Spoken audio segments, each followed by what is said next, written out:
Eh bien bonjour pour ce nouvel épisode qui cette fois-ci, je suis très content de vous retrouver. Nouvel épisode qui va être consacré de manière plus spécifique aux anus russes. Je voudrais vous rappeler quelques prérequis relatifs à cette importante pathologie de la vache et aussi m'attarder un peu sur les critères de diagnostic. Eh bien, parlons dans un premier temps effectivement de quelques prérequis importants relatifs aux anus russes du postpartum.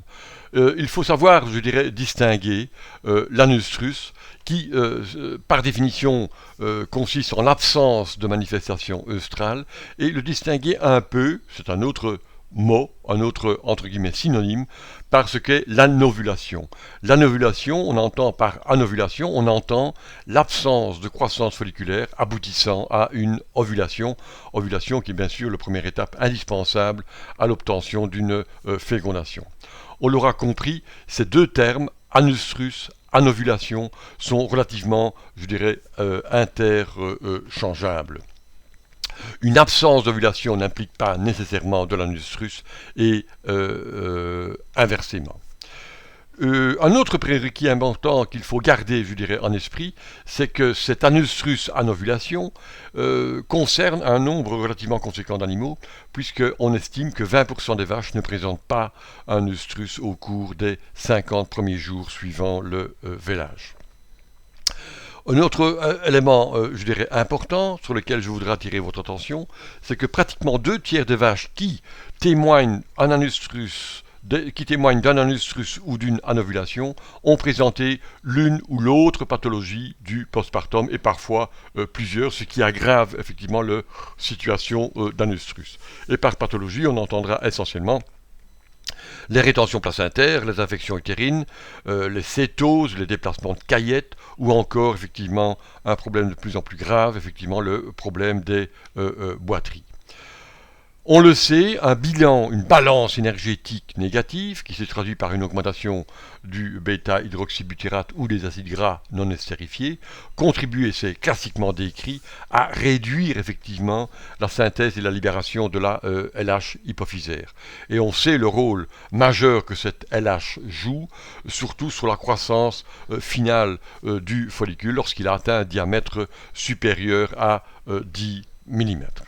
Un autre aspect important, largement reconnu, c'est la relation existante entre une infection utérine, infection-inflammation, et l'altération effectivement de la croissance folliculaire.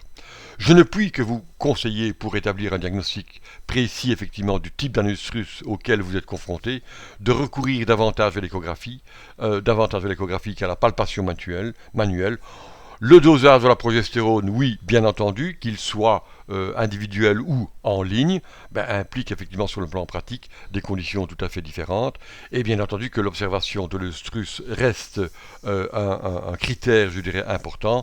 Mais attention, étant donné les capacités fort différentes et les conditions fort différentes d'observation des œstrus dans les élevages.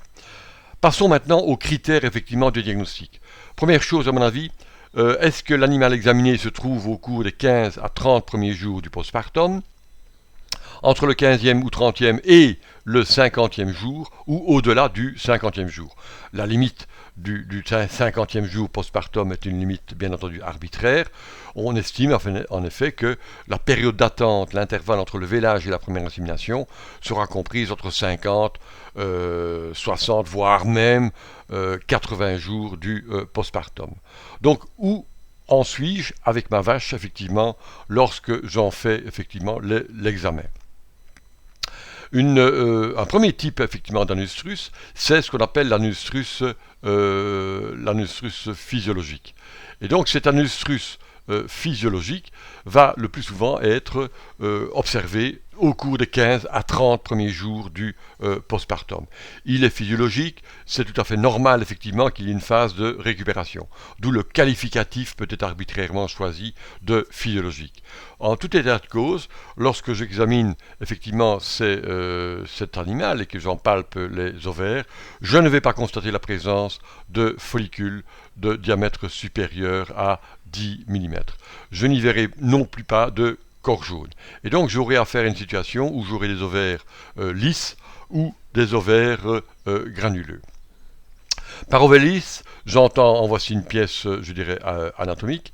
L'ovaire est lisse tout à fait en surface lorsqu'on l'examine avec le pouce, puisque au sein de ce tissu ovarien, il n'y a peu ou pas de follicules, je dirais, en croissance.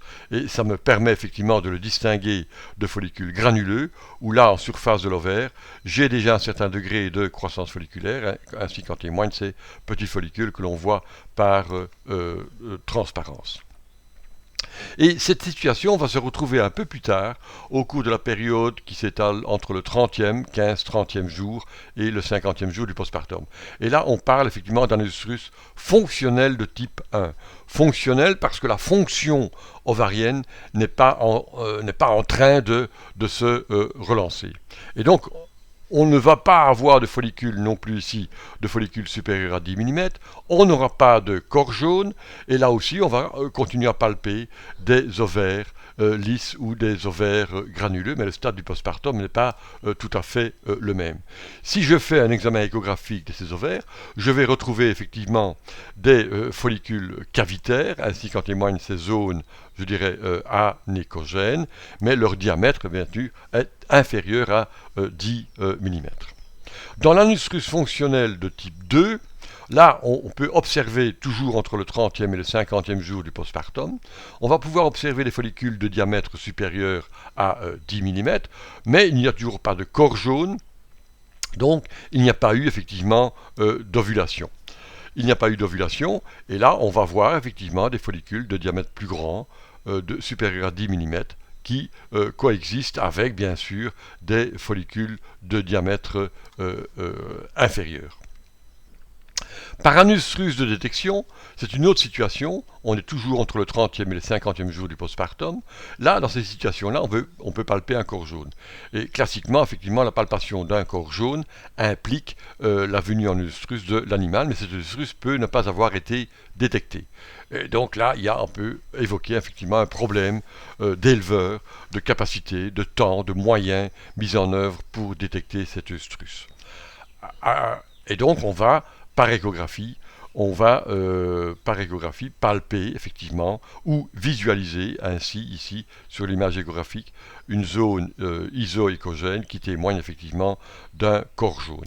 J'en profite pour rappeler qu'un corps jaune, par définition, c'est une structure isoéchogène qui a un diamètre supérieur à 20 mm. Ça, c'est le corps jaune effectivement, je dirais, optimal.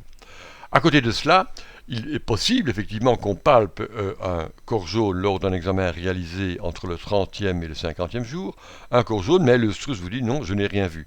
Il est possible effectivement que dans certains cas, ce soit la vache qui soit en cause, et bien entendu, une des causes d'absence de manifestation œstrale, ça reste effectivement la boiterie. Là aussi, à l'examen ou à la palpation, on va retrouver ce corps jaune. Nous passons à un autre stade du postpartum. On est là maintenant au-delà du 50e jour du postpartum. Là, on va parler non plus d'un œstrus fonctionnel, on va parler d'un œstrus pathologique fonctionnel. Pathologique au sens zootechnique, au sens où le retard s'accumule et la situation devient déjà plus problématique. On retrouve les mêmes caractéristiques, mais le stade du postpartum est différent. On retrouve les mêmes caractéristiques que celles déjà décrites pour l'anusrus fonctionnel de type 1. Pas de follicules supérieurs à 10 mm, pas de corps jaune, et on a uniquement des follicules de 3 à 10 mm. Le plus souvent, ces vaches présentent un état corporel insuffisant, inférieur en tout cas à 2,5. Et donc là, on se retrouve aussi à l'examen échographique à avoir des petits follicules inférieurs à 10 mm. L'anusrus pathologique fonctionnel de type 2 est fort semblable aussi à l'anusrus fonctionnel de type 2. Il y a sur les ovaires, on peut palper ou identifier des ovaires qui présentent effectivement un follicule de diamètre supérieur à 10 mm, mais il n'y a toujours pas de corps jaune, il n'y a toujours pas de cyclicité. Autre situation, c'est l'anusrus pathologique kystique. Là, on a une structure kystique, kyste folliculaire ou kyste folliculaire lutinisé, structure qui a un diamètre supérieur à 24 mm, et on le rappelle, il n'y a de kyste que s'il n'y a pas de corps jaune présent simultanément sur le même ou sur des ovaires différents. Et donc là, on a le kyste folliculaire, qui, je vous le rappelle, a une paroi inférieure à 3 mm, mais on peut avoir aussi bien sûr un kyste folliculaire lutinisé, qui ne représente qu'un stade ultérieur de développement d'un kyste folliculaire. Et la paroi, puisqu'il y a développement de tissu lutéal, la paroi a une épaisseur supérieure à 3 mm. Autre pathologie, autre anustrus pathologique pyométral, celui-là, c'est qu'il y a accumulation effectivement de pus dans l'utérus avec ou sans corps jaune. Avec ou sans corps jaune, et donc on retrouve à l'échographie une image très caractéristique de ce pus au sein de la cavité utérine.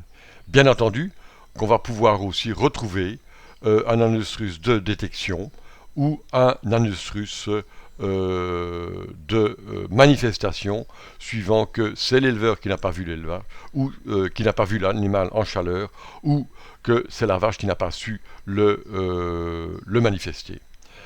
Voilà. J'attire votre attention aussi sur une dernière situation possible qui peut être responsable d'anustrus. C'est ce qu'on appelle le large ovary syndrome. Il peut se faire qu'effectivement, pour diverses raisons, suite à une infection utérine, suite à une manipulation, il peut y avoir des abcès qui se forment au niveau de l'ovaire, suite à une manipulation intempestive des ovaires, écrasement d'un kyste ou quoi, il peut se former effectivement des hématomes. Et dans de rares cas, vu l'âge des animaux en général, on peut avoir affaire effectivement à une tumeur. Voilà les quelques rappels concernant les critères de diagnostic des divers types d'anustrus du postpartum. Je vous invite, si vous avez des commentaires ou des questions, à me les adresser à mon adresse mail, adresse courriel, christian.hansen@liege.be. À bientôt pour d'autres aventures.